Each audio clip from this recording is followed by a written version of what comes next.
All right, howdy guys. Today I'm going to give you a little Brutal update on my baby.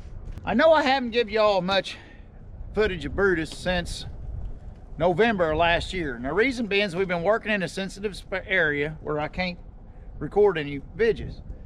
But I'm here to tell you Brutus has been doing really good. I'm getting really proud of it. And I know those of you that's got tiger cats out there are going to make fun of me and stuff and all that stuff, but I'm telling you, Brutus is doing really good. Here's one trouble spot I got in there. Now, I had a hose go on me a while back. This thing's ran 2 days since, so it's a little bit moist in there from that, but there's no oil dripping nowhere. There is a little moisture. I might still have a shade of a leak somewhere, or it could be left over, because there is a little bit of moisture under here. But nothing dripping, it's just moist. So, as far as a drip, I don't have a drip, but I do have moist areas. The head's been doing good. The pin I welded on, those of you that asked me the other day, here's the pin I welded on. I actually broke Zarfos. If you see this, the pin we made a while back, I broke the cap off of it. So we'll have to weld them a little bit better next time probably, because Brutus just put them under that much of a strain. Everything here's been going good. Got some bolts and stuff I'm gonna have to work on here on this head. But it's dry in here. Things have been going good. I need to put a gland in that cylinder. But nothing major. Stuff that can wait. My crack's been doing good here. My bolts have come loose in here every once in a while. I got one broke off over there, but other than that, my bolts are holding up good. I've been checking them, snugging them down. These hoses in this area had a lot of trouble with them, and they're finally behaving. There might be a little moisture from something, but it won't drip. It's just moist. And that might even be from this. The gland leaks just a little bit on that cylinder. But other than that, this thing has been doing great. The last set we ran, Derek set back. He actually was busy trucking, and I actually had to cut the whole last set, and we still maintained, what did we average? I think it was, well, our average, which I cut more than that. One day I cut more than that, but we averaged, I think, 55 to 60,000 feet a day. And I was the only one cutting. But there's cheating involved, because I'm giving Stevie some of the trash out there to clean up in the yard. I'm just mostly getting to where they can be skidded. So Stevie's doing some of the topping for me. So it ain't an honest 60,000 feet a day. But everything up here, I'm getting ready to do my maintenance. I'm getting ready to change oil in it. But it's a little bit moist from some mishaps I had last fall that I ain't cleaned Brutus up from. This was a, this leak here was from a, I think I blowed one of them hoses last fall, and I still hadn't cleaned it up real well. So, but I mean, man, it's been doing good. I'm really happy with it, and I'm getting smooth on it to where I'm not being rough on it. On a sensitive machine like this, a lot of it's brought on by rough operating, you know, because there's a lot of things messed up on this thing, but there's some rough operating too. So I finally got that under control, the rough operating. Got a lot of that other stuff under control. Now I need to go in there and fine tune my pressures, because I don't know that all the pressures is turned down exactly where they need to be. But I'm assuming, because I turned down masters, you know. And if you turn down your main reliefs, common sense tell you that that's, you know, the only thing that could be off a little bit is if one of the port reliefs is wanting, you know, like 300 or 400 pounds less than what the main's got, or something of that nature. But I'm not going to do my cooling package project yet. I've got another trick up my sleeve, and I'm going to try something before I do that.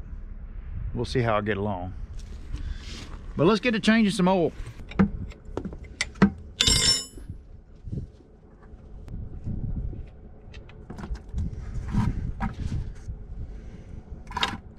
Now we run a synthetic blend in our rigs, have for years.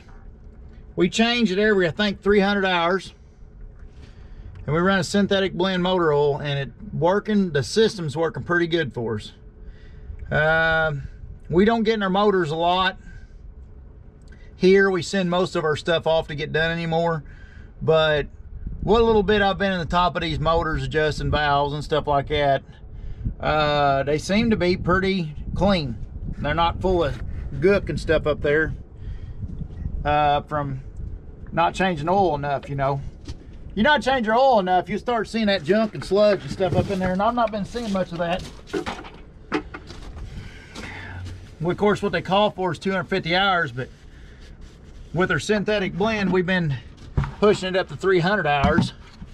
Of course, your oil gets full of acidic, you know, your blow-by and stuff's what ruins your oil for the most part, you know. So your acidic nature and stuff of the oil gets bad, you know, your pH levels and stuff gets all screwed up. So I mean, you do have to change this extended oil change. These people talk about 50,000 miles, stuff like that. I don't buy into any of that crap. We done that years ago once and screwed up every motor on the place within a few years, and got back off of that. You got to change your oil. Your oil takes the dirt out of your engine. I'd love to run full synthetic, but we do got to make a living with these. We can't just fall in love with them. Although we kind of do fall in love with them.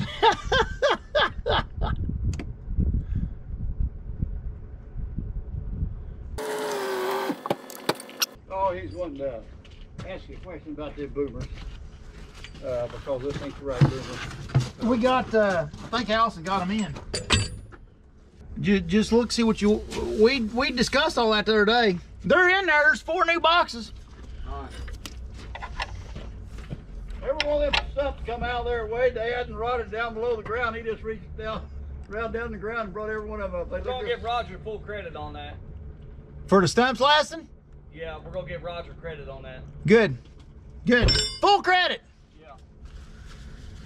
Put in a word to main office for Roger. Well, you're going by, Sarah. Why don't you put a word in? We're both gonna fill out the form for Go.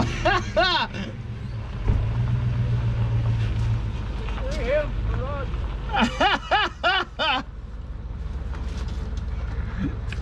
Well, he's limping on the one he's got, so. They got a junkyard. Is he alive or dead yet? Oh, I don't know. I ain't heard from him.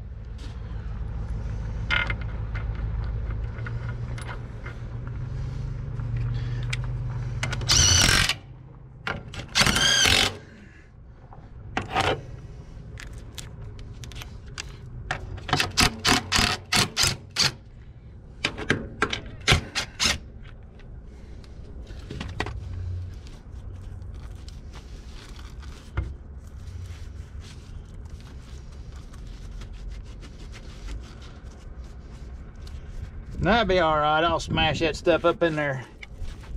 I should have cleaned that plate off first. Guy can't have it all. You just can't have it all, driver.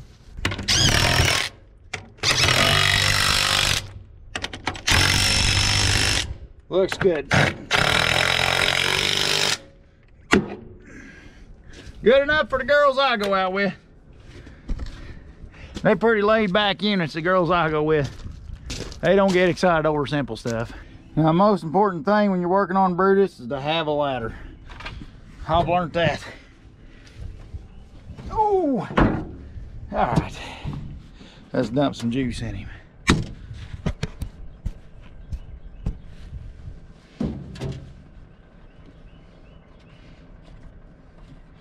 Well, when we first got this thing, it had a rail or had a leak up here going into the head. I took all the fuel lines loose, and I don't remember if I re-O-ringed them or just retightened them or what it done. But now that's all dry. Now the primers, it wasn't tight. That's probably why the primer's a little moist. I mean, other than that, this son of a buck is drying right out now. I'm getting pretty daggone. Now, still don't track like a Tiger Cat. It's not fast tracking. But I mean, it's a lot less money too. I didn't give near for this thing what somebody else gives for cutters, you know. So I mean, it shouldn't operate like a real top of the line unit, but it does plenty good enough for us.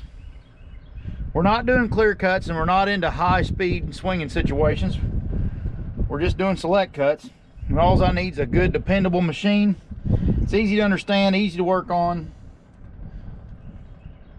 and something's pretty reliable. And so far this has not been reliable, but it's getting reliable. It'll finally be reliable. It's getting a lot more reliable than it was.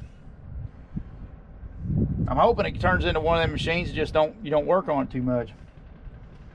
And it's got a lot of moving parts. I'm sure it'll never get to that, but it's already getting pretty daggone trouble free. I mean, I'm still chasing a few more gremlins I got from the old wounds, but nothing to complain about. Now, let me get these fuel filters off.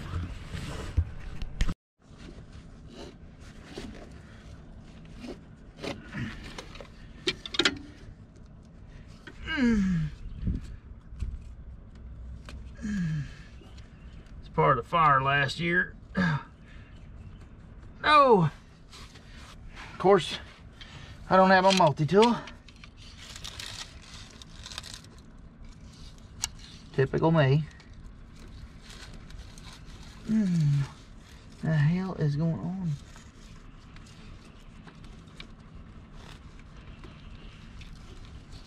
Wow.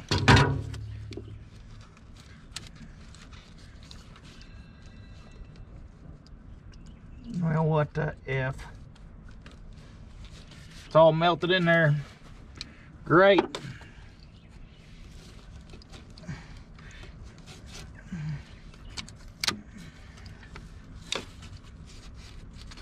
There we go. I'll change that out.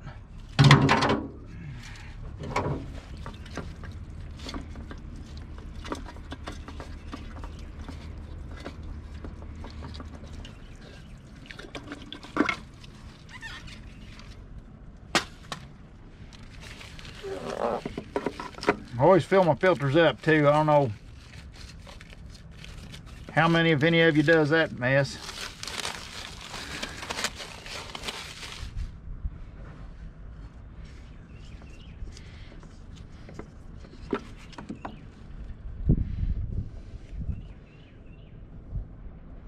I like to lube up the ring too.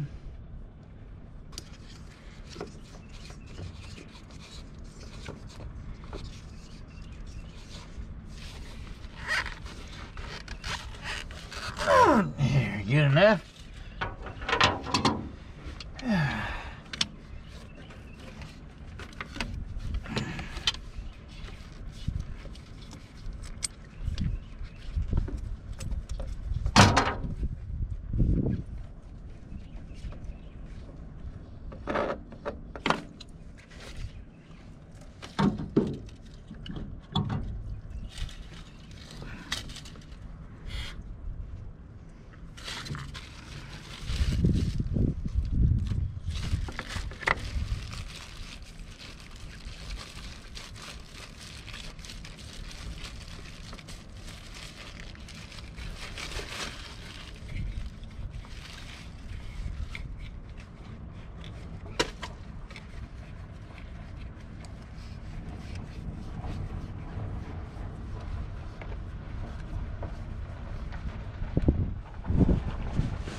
Okay, now to fix this wiring.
I hate beech trees.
Alright, this little project here I'm working on is a pet peeve I've had for a good while now.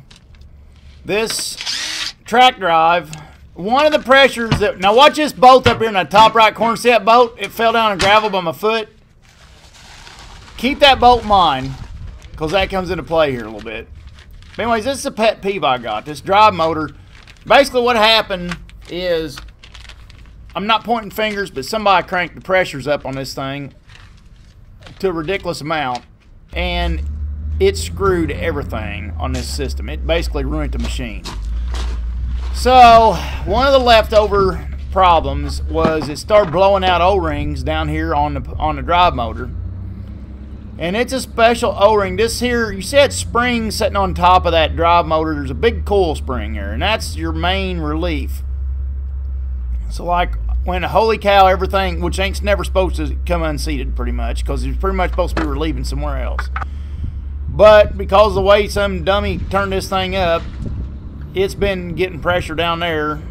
Anyways, long story short, it's got freaking, there's a daggone leak in this thing, and it's wearing me out. I cannot, every O-ring I try is wrong. I've ordered O-rings from John Deere, and you've seen the O-rings that just opened John Deere packs, wrong again.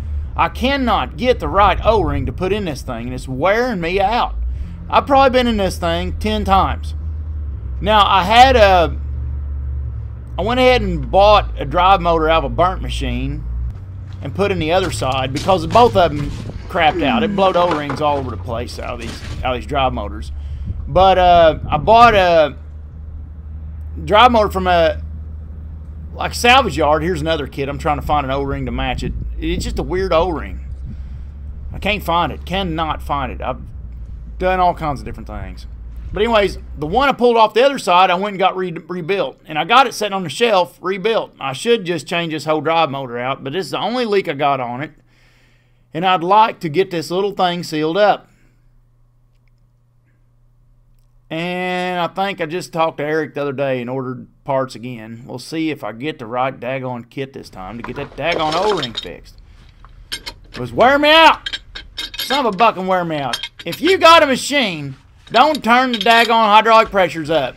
If it's the wrong machine, it's the wrong machine. But don't go ruining the machine for the next guy. That's one, I get asked for advice from people from time to time, and that's the advice I got. Don't ruin your machine. Even if you don't like the machine and you want to get rid of the machine, don't ruin the damn thing. Just sell it. Be an adult. Be a mature adult about the whole thing. All right, now see all these bolts I put in this thing? Down there in the bottom left, there's a bolt missing. Cannot find the bolt. Cannot find the bolt. Now, if you look down there on the bottom of the screen, you see the bolt sitting in the gravel down there. On the right-hand bottom. See that bolt sitting down there? Now I'm looking all around. I can't find it. Look, I almost looked at it. Can't find it. Can't find it. Where's that bolt at? He must have seen that bolt. Where's that bolt at? Moving every stone. There ain't a stone left unturned. Boat. I put all the boats there in the pile. Why ain't the boat there in the pile with his friends? Because I screwed up taking the plate off to start with. So I'm looking all around. Where's the boat? Anybody seen a boat? Looking for a boat. Boat. Anybody seen a boat? It's running my right foot. See, now it's on my left foot. See that boat? Right there, Tater! You're close. You're getting warmer. Oh, he's getting colder again. Oh, gosh. Oh, it's like, this is hard to watch.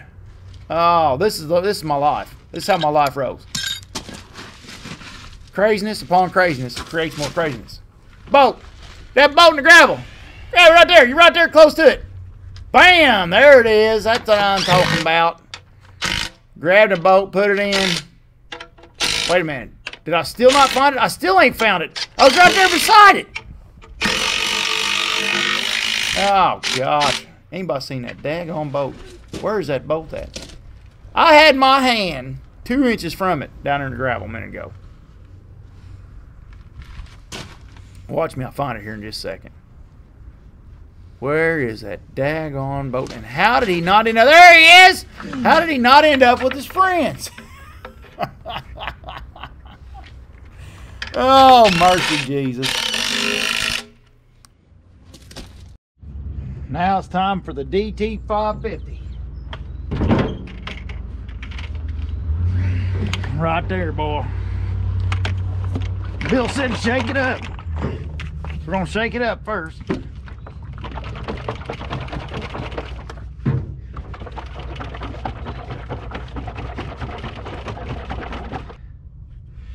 Now, first I'm gonna put some in the motor. I'm gonna pump all of it in the hydraulic tank that'll fit. And then what little bit of cream's left in the bottom, I'm gonna put in my rotate gearbox. We'll see what happens. This stuff better be good. I better not tear my truck or my motor up. You hear me, Bill? Do you hear me, boy? Here goes the 550. Oh boy.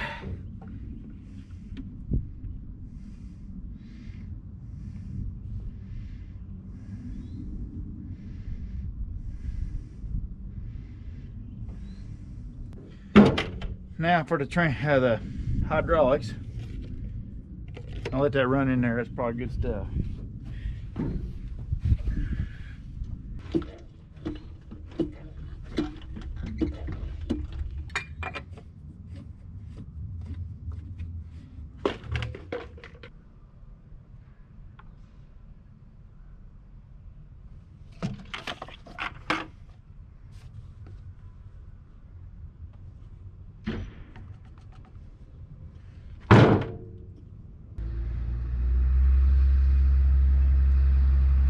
That's that. Let's see what this thing will do now. We're gonna try this stuff out. Alka-Seltzer.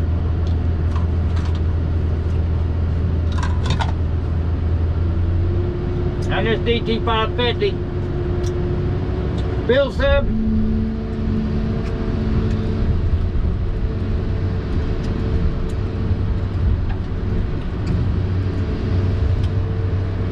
said start up and move your stuff around a bit.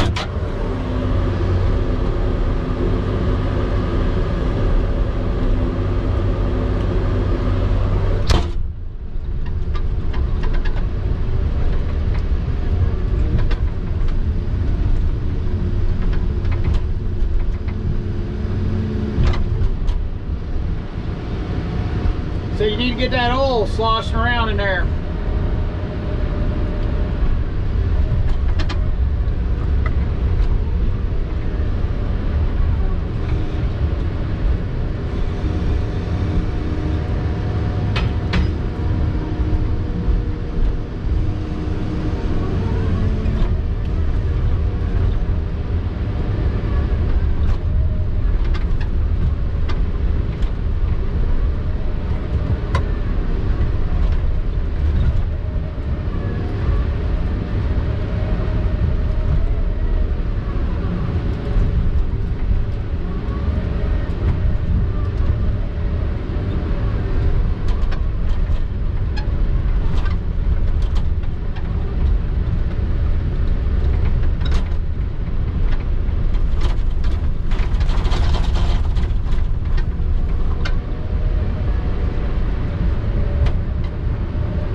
what? This is one complaint I got about this thing. Look, I want you all to watch.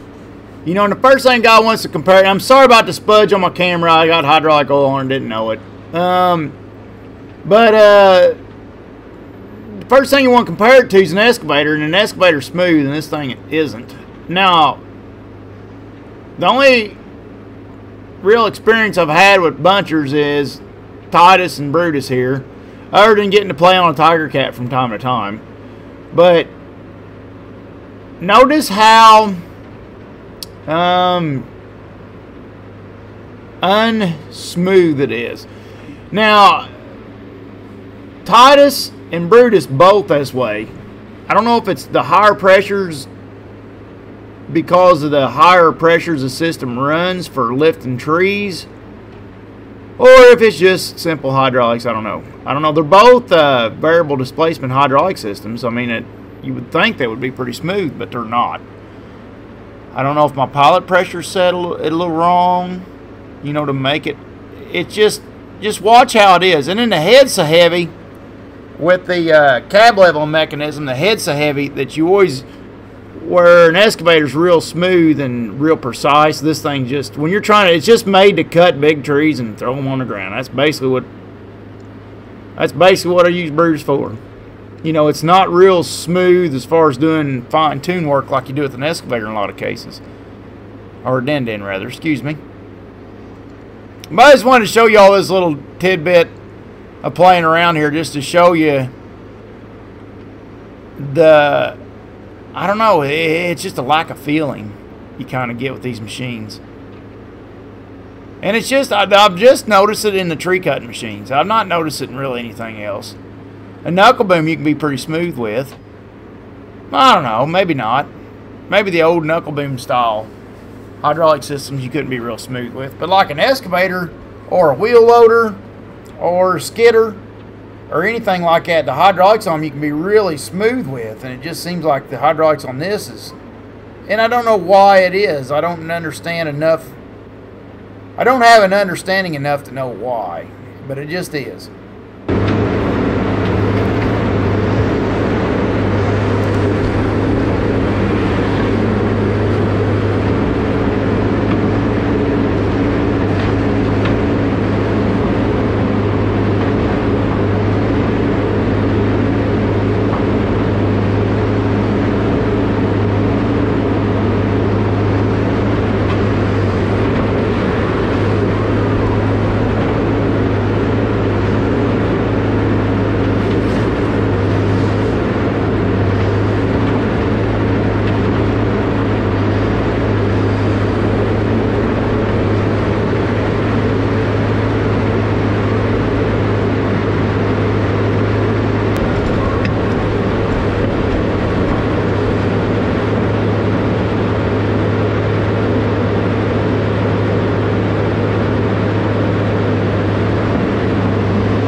Chris and Derek's finishing up a couple things. It's in the afternoon, I think about 6 o'clock.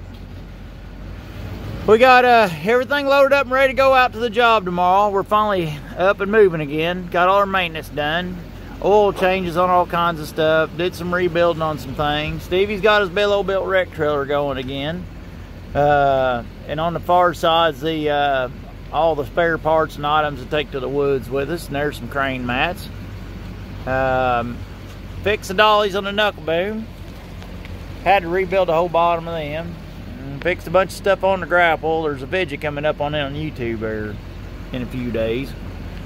But and I think he done a full service on that. Nothing really got washed, but everything's serviced up. And Derek and them been loving up on the pit trailer. And over here we got the den on Derek's truck with the new low boy. We've only hauled a few loads with it. It works pretty good. And then there's Wary. He's set up with the, he's been on mulch. Mulch is in full swing right now. Corona or no Corona. And we've been doing tires. Oh, this is pretty cool. Been doing a bunch of tires. Got a tire on the back of Junkyard Skidder, fresh tire back here. So Junky's is set up on some good rubber. We got some tires. Me and Ronnie's got to get together and do some tire messing. But everybody's busy, busy, busy. And there's the Titus and Irma. I think Irma's had a new starter and stuff like that put on. We had a bunch of stuff to take through after coming back from Crane. Then there's a big grapple. It's got the tires we bought off Jimmy and Ryan on the back. So both tires on the back of that thing's pretty daggone new. Derek's greasing up Tiny.